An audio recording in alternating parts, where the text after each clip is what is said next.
Hey, deserving listeners. Today's episode is about boundaries in therapy and when boundaries can be helpful in therapy and when boundary crossings can be bad for both the therapist and the client. I'm going to be talking in this episode for an hour, or actually, I think 2.5 hours. I already recorded the interview with Liz. She went through a situation with a therapist years ago, and it, to me, presents an excellent crucible upon which we can analyze the reasons why therapists need to have boundaries with their clients. And I think this is important for a number of reasons. One, obviously, there are a lot of therapists listening to this podcast. About half of our listeners are therapists. And there's a lot of nuances to boundaries. Some people have a style where they have very rigid boundaries with their clients. Some therapists have a style of therapy that is very loose-boundaried with their clients. And at the ends of the spectrum, it can become problematic, but there's a pretty broad range of what's accepted and what's considered the standard of care and what's considered ethical. Meaning that some therapists might share personal details with their clients while others won't. Some therapists allow clients to text them off hours, and some therapists don't. I tend to be on the side of the spectrum that has a lot of boundaries with my clients. Not that I'm not warm, not that I'm not caring, not that I'm not empathetic, but that it's just my style. I developed it long ago, and I feel comfortable in it. There's pros and cons to my style, but I understand that, and this is where I want to operate, and this is how I disclose to my clients, when I start therapy with them. Anyway, so there's a lot of variance in there, and so this case example that we're going to talk about for 2.5 hours, I think provides a lot of different angles for you clinicians out there to not only understand the reasons as to why we have boundaries, because it's squishy. The thing is there's one of the most frustrating things about this job for me and many of my colleagues is that there aren't defined rules for a lot of the things that we do as therapists. Even when it comes to ethical codes, they are principles, they're codes, they're not necessarily rules.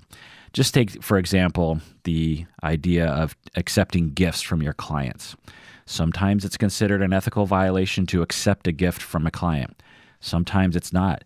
Sometimes you could even consider it an ethical violation to not accept a gift from a client. So what are we supposed to do as clinicians? How are we supposed to train people about these things? Therapists come to me all the time. They're like, I heard, I'm supposed to do this, and I heard, the rules are this. And I'm like, well, it depends. I'm always saying, well, it depends.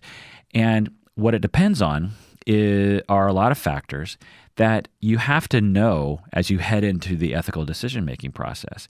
You have to know all the different possibilities and all the different consensus thinking around that particular ethical topic, boundaries being one of those ethical topics. And so I think this episode provides a case example upon which we can explore the nuances of ethical decision-making. The other reason why I think this episode is going to be really great for you listeners is for a lot of you, your clients. A lot of you are seeing therapists. Many of you therapists are seeing therapists. I hope all you therapists are seeing therapists. And there are times where a lot of you will contact me and say that you wish you could be closer to your therapist. You wish that the boundaries weren't quite as rigid. Or you will email me and talk about how your therapist has really loose boundaries with you, in that your therapist talks with you outside of therapy or self-discloses a lot, or even more extreme cases where the therapist might even disclose that they are sexually attracted to you or something. Again, these are gray areas upon which we can analyze what we're supposed to do and what's best for the client.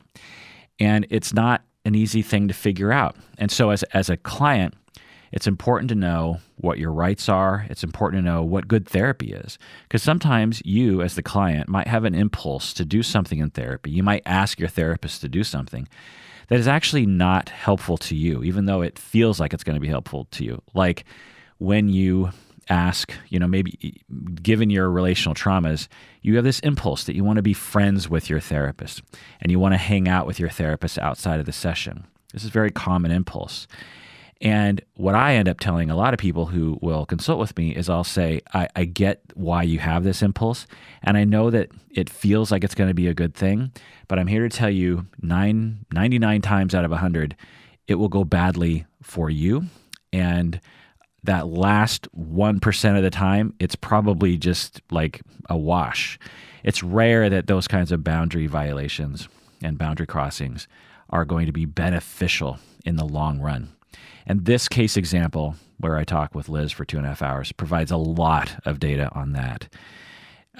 Liz had a therapist who she was very close to and really loved it. The therapist allowed her to text her 5 times a day, and they would go back and forth. And Liz was very grateful that her therapist was willing to cross those boundaries, and it was really helpful to her. But in the end, it turned out to be detrimental, harmful to the client, a bit of a disaster, where Liz is considering complaining about the therapist and claiming that the therapist was unethical. So I think that it's an important case for all of us to hear. And as I was doing this interview with Liz, I started to learn something, because I have fairly standard boundaries with my clients.